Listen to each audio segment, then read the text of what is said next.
What's up, everybody? Today I'm here to talk about book number 9 in the Nightmare Room series, Camp Nowhere. Now, I'll just be upfront and say that I have a lot of mixed thoughts and feelings about this one still since I finished reading it last night. I haven't been able to stop thinking about it. Um, there's some things I like about it, there's some things I don't like about it, but overall, I think I'm leaning more towards the positive end on this book. I enjoyed it for the most part. I liked it. Um, it's one of the more standout books in this series. I feel like it's a bit more unique than some of the other ones, and I appreciate that about it. I think I enjoyed it a little bit more than The Howler, the last book that I read and reviewed from this series. So yeah, I'll get into a little bit more detail about what I did and didn't like about it. But first, I'm going to tell you a little bit what this one's about. I won't go into too much detail. I don't want to spoil anything.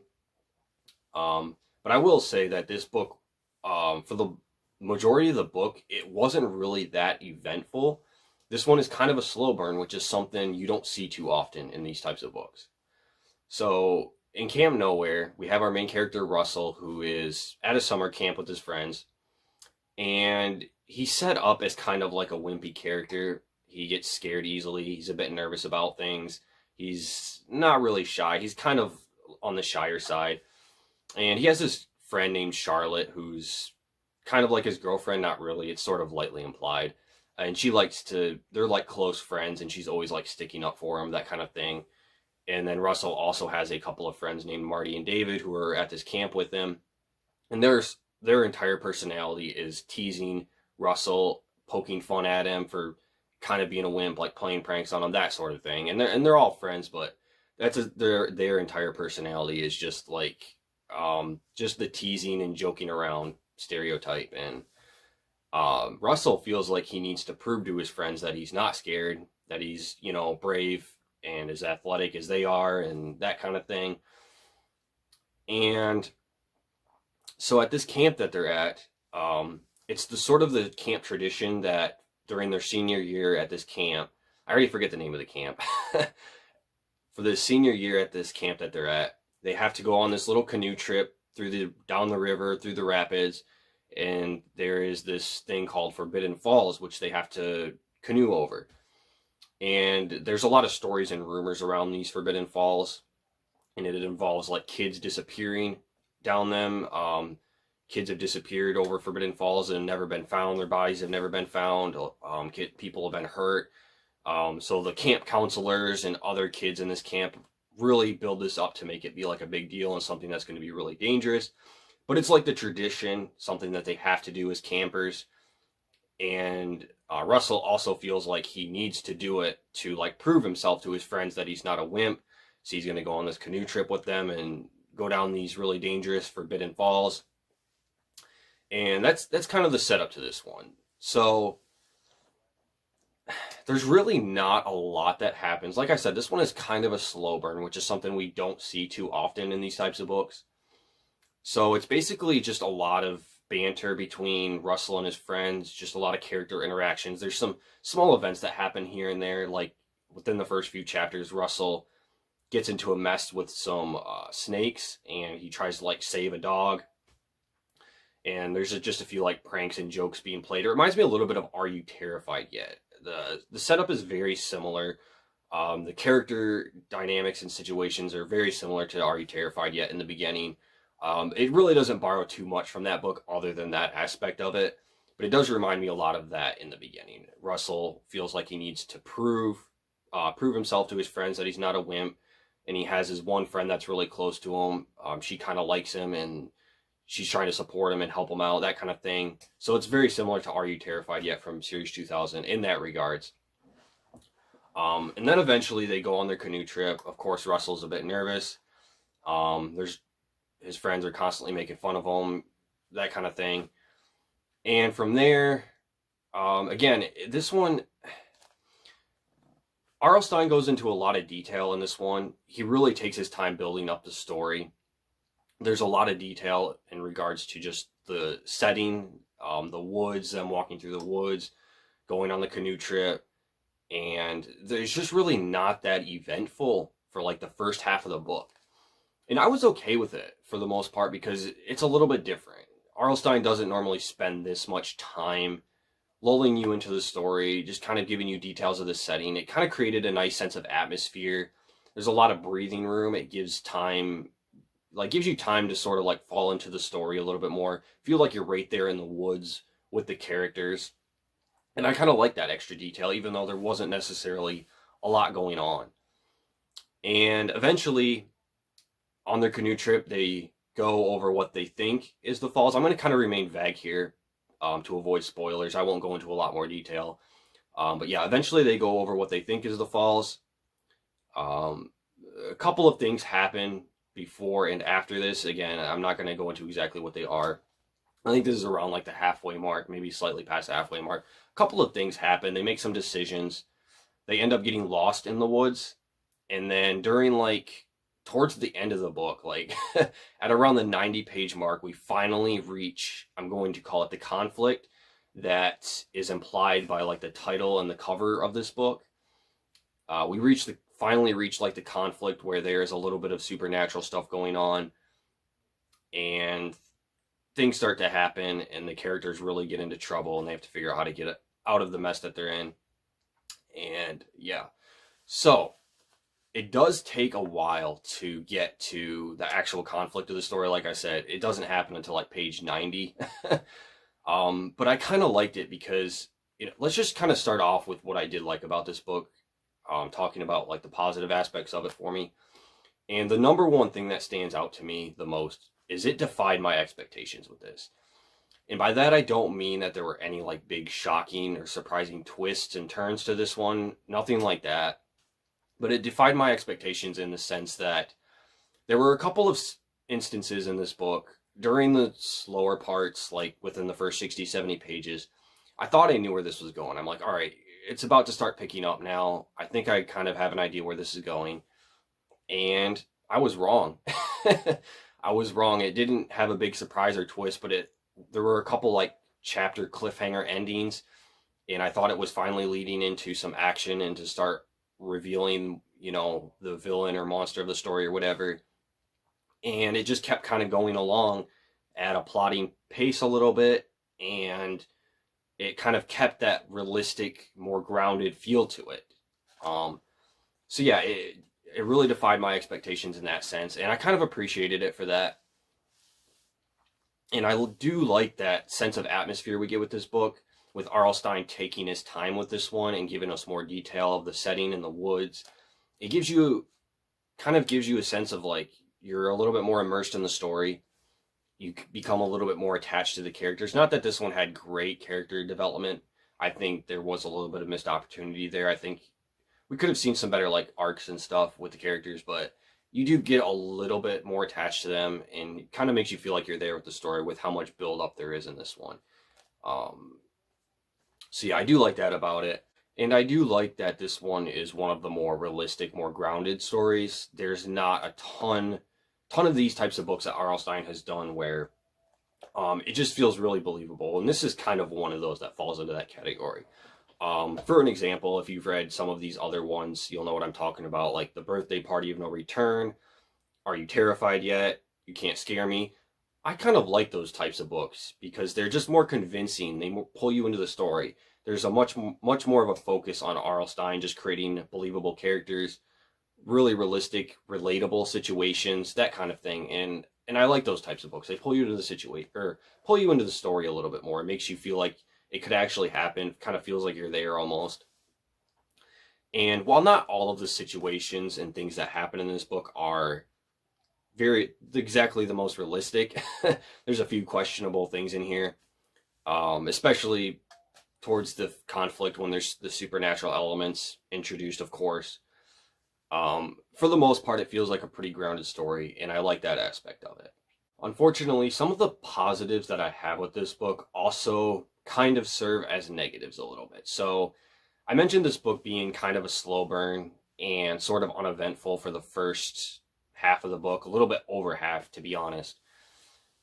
It's also kind of a negative in the sense that it does start to drag just a little bit. There was, I think, one or two times I was wondering, I'm like, okay, when is this book going to start to pick up? We're at like page 75. Nothing really significant has happened. The characters are still just walking through the woods, lost, trying to figure out where they're going, how to get back to camp. And the pacing was just starting to drag a little bit. I'm like, okay, something needs to start happening. So I kind of like this slow burn aspect of it because it's different. We don't see this too often in these types of books. A lot of the times it's the other way around. Sometimes the pacing in these books is just way too fast. There's no breathing room whatsoever. This one almost has too much breathing room. It felt like there could have been some stuff integrated into all of this empty space in the book to kind of make up for it. We could have at least seen some better character development. There was some opportunity to introduce some more stuff, I think, in all of the empty space that this book had, where the characters are just kind of wandering around, them constantly teasing one another. While it was realistic, and I like that, yes, it needs to be there for the story to make it believable. The kids are, constantly teasing one another, that kind of thing, making jokes. I feel like that could have been toned down just a little bit, and we could have had some maybe like more touching moments between the characters, or some more like actual serious conversations between them. Something just to mix it up a little bit, instead of them just constantly teasing one another, really. So yeah, the pacing and the slow build-up that this had, it's kind of a mixed aspect for me. I liked it, but at the same time, it was almost just a little bit too much. And then the final conflict of this one, I'm going to remain very vague about it because I don't want to spoil anything. But the final conflict of this book, and like the third act of the story, once you get to page 90 or so, I like the idea that it presents. I kind of like that's what it's about. It's faithful to what you would expect from the title and the cover of this book, I guess you could say. That's about as much as I'll say without giving anything else away. It's about what you would expect. It finally introduces some supernatural elements. There's something else going on here. It's not a 100% realistic story. There are like some things having to do with like spirits and ghosts, that sort of thing. But I wasn't 100% a fan of the way this idea was executed. And to be more specific, there's just a couple of little logical inconsistencies that bothered me. Now, I know that this is a supernatural idea. It's, kind of fantasy-based, sort of. So it's not going to make complete sense. I understand that. But there's just a couple of tiny loose ends that I feel I wish had been tied up. And they're easy fixes, too. R.L. Stine could have just explained it in a different way than he did that would have fixed it. It's nothing that complicated. It could have just been an easy fix, in my opinion. One of them has to do with a certain character named Uncle Brian and how he ties into the history of the Camp Nowhere in question. If you read this, you'll understand what I'm talking about. That really didn't make a lot of sense to me. I think that could have just been explained a little bit better, or just worded differently, really, and it would have been fine. And the final resolution of how they get out of this conflict, I think it could have just been done a little bit better. Again, I like this idea, and it sounds like I'm nitpicking at it a little bit. But the reason it bothers me, I think, is because of how grounded the majority of this book is. And then when we finally get put in this supernatural situation, these little logical inconsistencies, they just brought me out of the story a little bit. And we're just thrown abruptly into this situation after the slow pace of this book. And then the last act feels a little bit rushed almost. I don't know. It could have just been done a little bit better is really all I'm trying to say. And then we get to the twist and the ending of this one. And I kind of like the way it ended. I don't really have, the ending isn't really that bad. There's not like a huge final twist that's annoying or that ruins the whole book or anything like that, which R.L. Stine is known to do that sometimes. Nothing like that happens here, thankfully. But there is one aspect to leading up to the ending as the final resolution of the story. And that I feel like could have been done a little bit better. It feels kind of just cheap and it's just there to get the characters out of their situation that they're in. And that part, then that too felt like it could have just been done better. I didn't care for that as much. I don't know.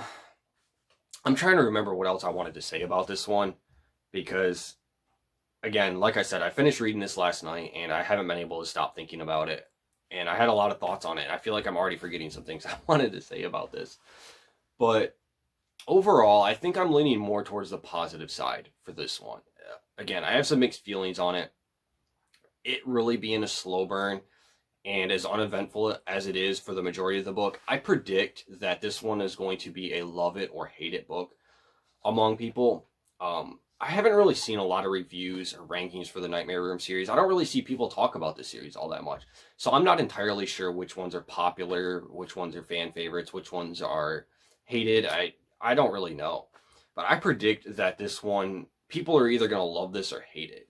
And I think some people will be annoyed at the fact that nothing happens, nothing significant happens the majority of this book. And I wouldn't blame them, honestly. I mean, I can't. It did annoy me a little bit at times, but I did kind of like it for how different it is, and I think some people will also love it for that reason. I think people will enjoy the different approach that R.L. Stine takes with this book, and it's not something that's entirely new or original. There's no ideas here that haven't been done before, anything like that.